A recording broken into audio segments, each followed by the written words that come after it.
नमस्कार फ्रेंड्स, स्वागत है आपका हमारे YouTube चैनल कश्यप एडुकेयर में। फ्रेंड्स, मॉक टेस्ट 5 लेकर आज मैं आपके सामने उपस्थित हूं। दोस्तों, आज के इस मॉक टेस्ट में हमने शामिल किया है आधुनिक भारत के इतिहास के 20 अत्यंत महत्वपूर्ण प्रश्न। इन सारे प्रश्नों पर हम लोग वीडियो में व्याख्या भी करेंगे, जिनसे इनसे उत्पन्न होने वाले और सारे ऑब्जेक्टिव प्रश्न भी हम लोग हल कर पाएंगे।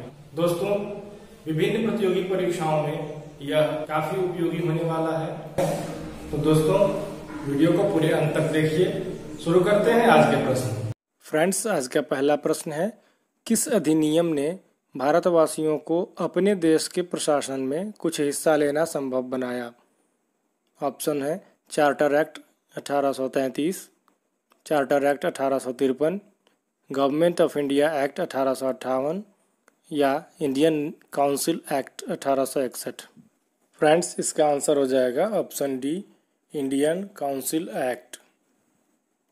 दोस्तों, विधि निर्माण की त्रुटिपूर्ण प्रणाली, वायसराय की निषेधात्मक शक्ति तथा विधान परिषद में भारतीयों का न के बराबर प्रतिनिधित्व आदि कारणों ने 1861 के भारत परिषद अधिनियम की पृष्ठभूमि तैयार की। इस अधिनियम द्वारा भारतवासियों को अपने देश के प्रशासन में कुछ हिस्सा लेना संभव बनाया। फिर भी सदस्यों को प्रशासन अथवा वित्त संबंधी प्रश्नों को पूछने का अधिकार नहीं था। फ्रेंड्स, आज का अगला प्रश्न है, औरंगजेब की मृत्यु के समय मराठा नेतृत्व किसके हाथ में था? शंभूजी, राजाराम, जीजाबाई या ताराबाई? इसका उत्तर होगा ऑप्शन डी, ताराबाई। औरंगजेब की मृत्यु के समय मराठा नेतृत्व ताराबाई के हाथ में था। अब अगला प्रश्न है, प्रथम विश्व युद्ध के दौरान कहां पर भारत की एक अनंतिम सरकार बनी थी जिसके प्रेसिडेंट राजा महेंद्र प्रताप थे? ऑप्शन है अफगानिस्तान में, जर्मनी में, सिंगापुर में या तुर्की में? इसका आंसर हो जाएगा दोस्तों ऑप्शन ए, अफगानिस्तान में।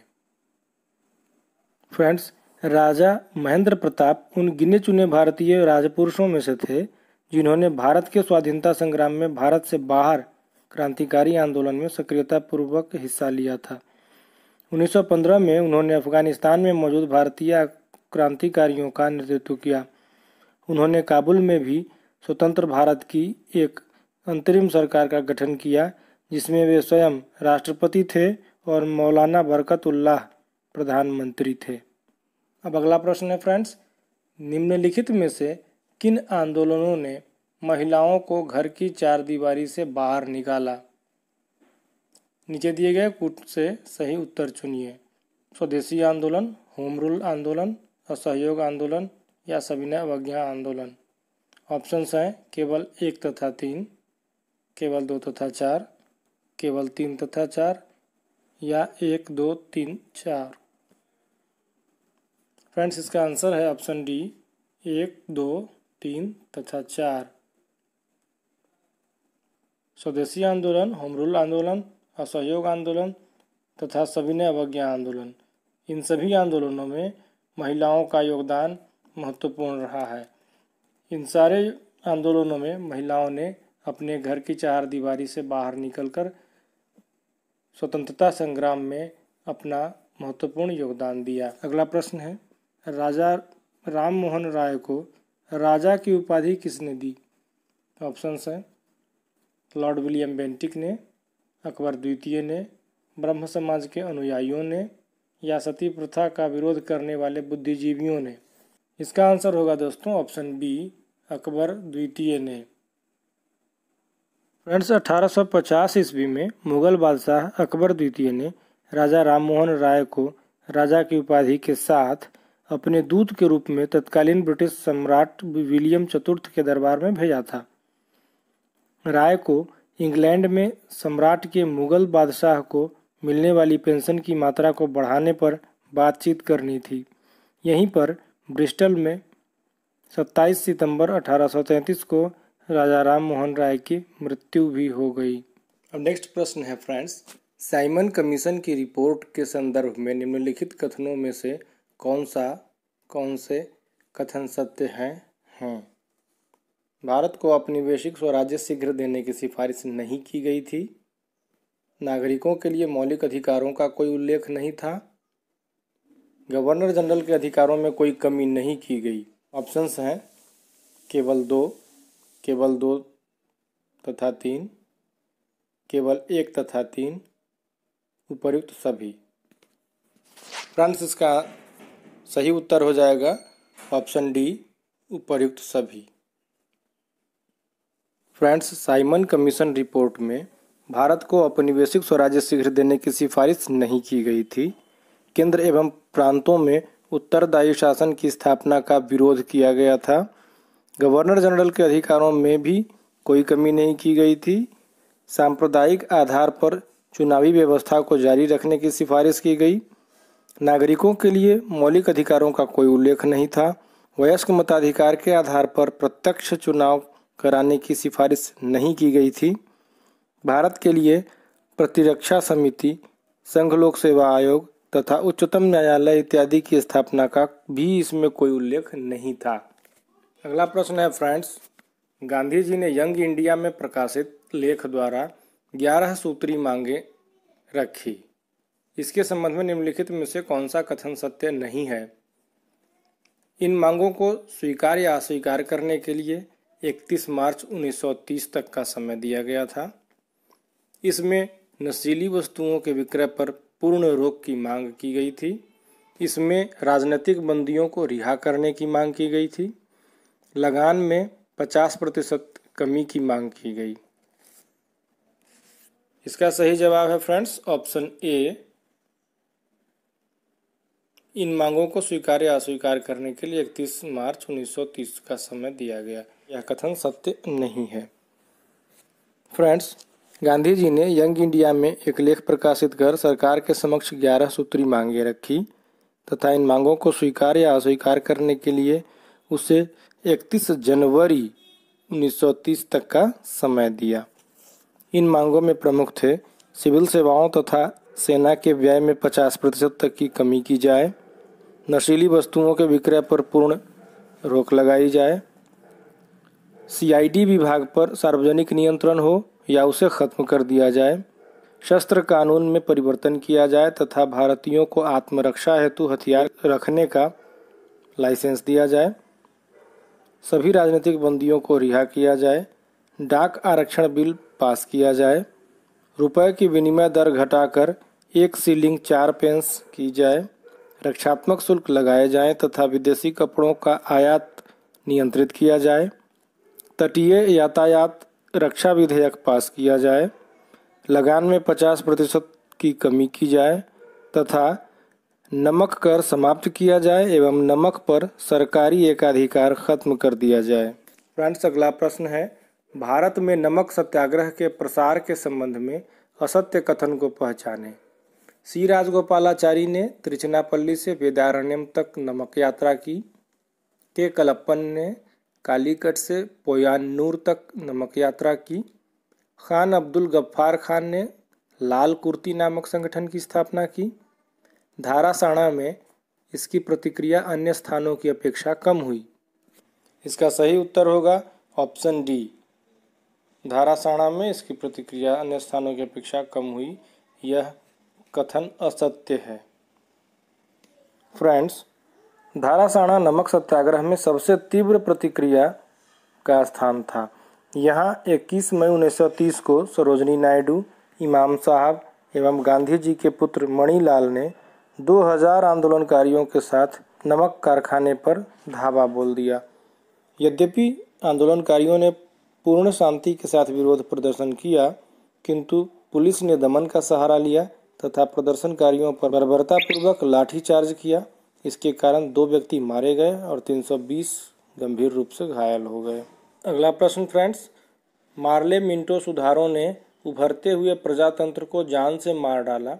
यह कथन निम्नांकित में से किनका है? ऑप्शंस हैं के.एम. मुंशी, मोतीलाल नेहरू, बरकतुल्ला, लाला हरदयाल। फ्रेंड्स, इसका सही आंसर है ऑप्शन ए, के.एम. मुंशी। अगला प्रश्न फ्रेंड्स, भारत के बाहर कार्यरत क्रांतिकारी संगठनों और उनके स्थानों में से कौन से सही सुमेलित हैं? गदर पार्टी सैन फ्रांसिस्को, स्वदेशी सेवक गृह Vancouver, United India house Seattle. Options हैं 1 तथा 2, 2 तथा 3, 1 तथा 3 या 1, 2 तथा 3। फ्रेंड्स, इसका सही आंसर है ऑप्शन डी 1, 2 तथा 3। फ्रेंड्स, गदर आंदोलन गदर दल द्वारा चलाया गया, जिसका गठन 1 नवंबर 1913 को संयुक्त राज्य अमेरिका के सैन फ्रांसिस्को नगर में लाला हरदयाल द्वारा किया गया था। रामचंद्र, बरकतुल्लाह तथा कुछ अन्य क्रांतिकारियों ने भी इसमें सहयोग किया था। सैन फ्रांसिस्को में गदर पार्टी का मुख्यालय तथा अमेरिका के कई शहरों में इसकी शाखाएं भी खोली गई थी।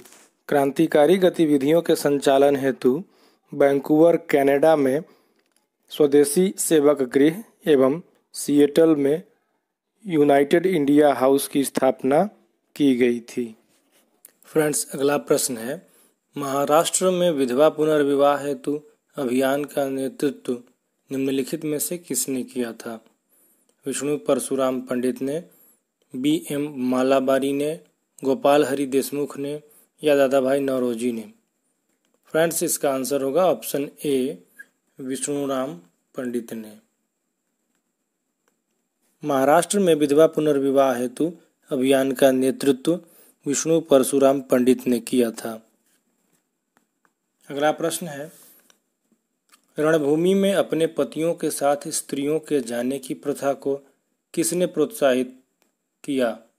माधवराव ने, रघुनाथ राव ने, बालाजी राव ने या सदाशिव राव ने? इसका आंसर होगा friends option D Sadashiv Rao ने। सदाशिव राव ने रणभूमि में अपने पतियों के साथ स्त्रियों के जाने की प्रथा को प्रोत्साहन दिया।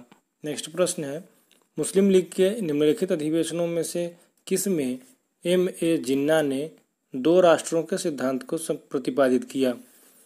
अमृतसर अधिवेशन 1919 में, इलाहाबाद अधिवेशन 1930 में, लखनऊ अधिवेशन 1937 में या लाहौर अधिवेशन 1940 में? सही आंसर है ऑप्शन डी लाहौर अधिवेशन 1940 में। लाहौर अधिवेशन 1940 में M.A. जिन्ना ने 2 राष्ट्रों के सिद्धांत को प्रतिपादित किया था।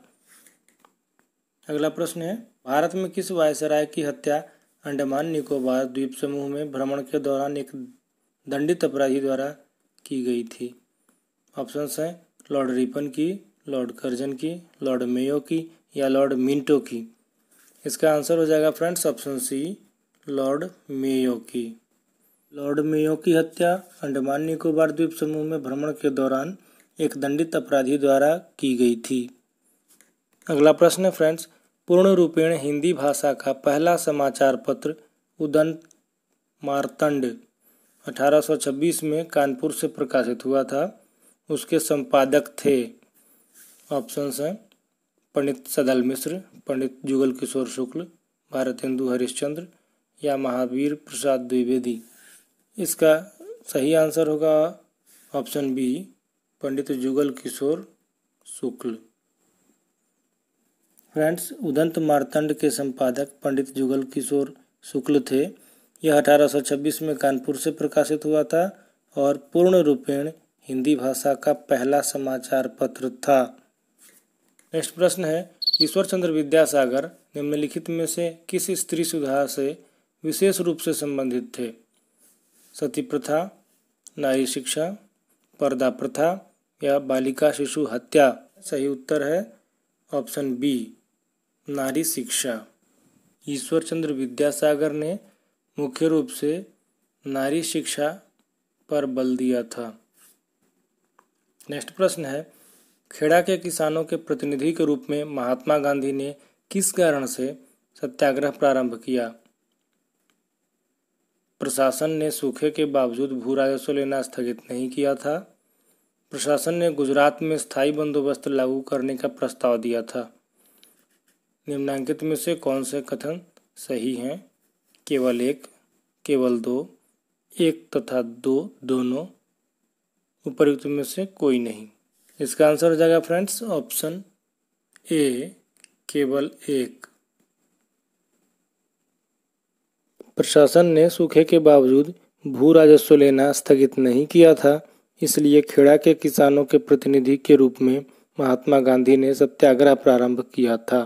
नेक्स्ट प्रश्न है, निम्नलिखित में से कौन royal commission on the public services in India 1912 का सदस्य नहीं था? बाल गंगाधर तिलक, गोपाल कृष्ण गोखले, वैलेंटाइन सिरोल या अब्दुल रहीम? इसका सही आंसर होगा option B, Gopal Krishna Gokhale. Friends, royal commission on the public services in India 1912 के सदस्य बाल गंगाधर तिलक, वैलेंटाइन सिरोल तथा अब्दुल रहीम थे। अगला प्रश्न है, वर्ष 1855-56 के संथाल विद्रोह के फलस्वरूप जनजातियों के लिए एक अलग भौगोलिक इकाई के रूप में संथाल परगना का सृजन हुआ था। इस विद्रोह से संबद्ध निम्नलिखित में से कौन से नेता थे? सिद्धू एवं चकारा, सिद्धू एवं कानू, चकारा एवं बोगरा, डोरा एवं चकारा? इसका सही उत्तर है दोस्तों ऑप्शन बी, सिद्धू एवं कानू। फ्रेंड्स, सिद्धू एवं कानू संथाल विद्रोह 1855-56 के नेता थे, जिन्होंने जनजातियों के लिए एक अलग भौगोलिक इकाई के रूप में संथाल परगना का सृजन करवाया। अगला प्रश्न है, भारतीय राष्ट्रीय कांग्रेस के हरिपुरा अधिवेशन 1938 की अध्यक्षता किसने की थी? सुभाष चंद्र बोस ने, शरद चंद्र बोस ने, मौलाना अबुल कलाम आज़ाद ने, डॉक्टर राजेंद्र प्रसाद ने? इसका सही उत्तर है दोस्तों ऑप्शन ए, सुभाष चंद्र बोस ने।